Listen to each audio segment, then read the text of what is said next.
I would come equipped in your car with cell phone charging cables and an auxiliary cord. Those are the only things that I would do personally. Now, I made a video on this, should you, buy extras for your car, and those are the two things I would recommend doing. I would recommend those two. Don't buy candy. I mean, for one, if you want to offer candy to your customers and you want to pay for it, that's up to you.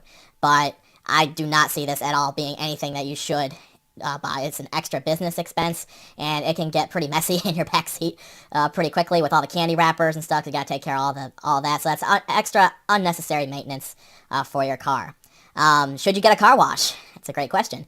Well, that's going to ultimately depend on if your exterior is clean. If there's bird poop on your car, or this time of year, if there's a lot of salt on your car, like there is on mine right now, which next time I have to drive, I got to go through the car wash. So if your car looks like a mess on the exterior, I would recommend getting a car wash. Should you get a car wash membership? I would hold off on that, honestly, unless you live in a place like up north where there's a lot of snow, a lot of salt during the wintertime. Then I could see a car wash membership being useful during that time. But for the most part, if your car is clean on the outside and on the inside, you should be good to go. Another thing is for new drivers, understand your commissions cut. It is an 80-20 split in favor of you. Now, that 80%, of course, is, depending who you ask, if they say it's definitely not 80%. Well, and the answer to that question is, depends how you calculate it. Just remember that on your phone, your fare final, after the fare is calculated, after your trip, it will show you how much it will cost. And you have to take $1 off of that after every time. Now, some people think it's included in the fare, and then Uber splits it out in the statement in a separate category for the $1. But while you're on a trip, they include that $1 in the fare. So you have to take off one before you calculate your 80%. So if you're doing it from that perspective, it is not 80%.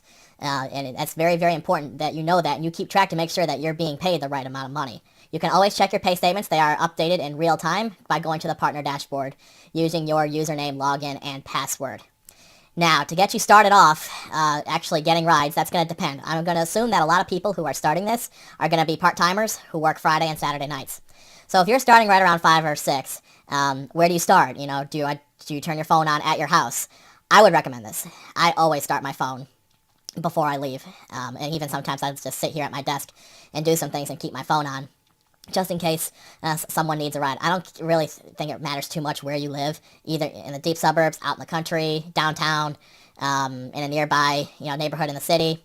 I would definitely turn your phone on and wait for a request, because if you get a ride, while you're at your house, well, that's great. That's less miles for you to put on your car before looking for your first ride.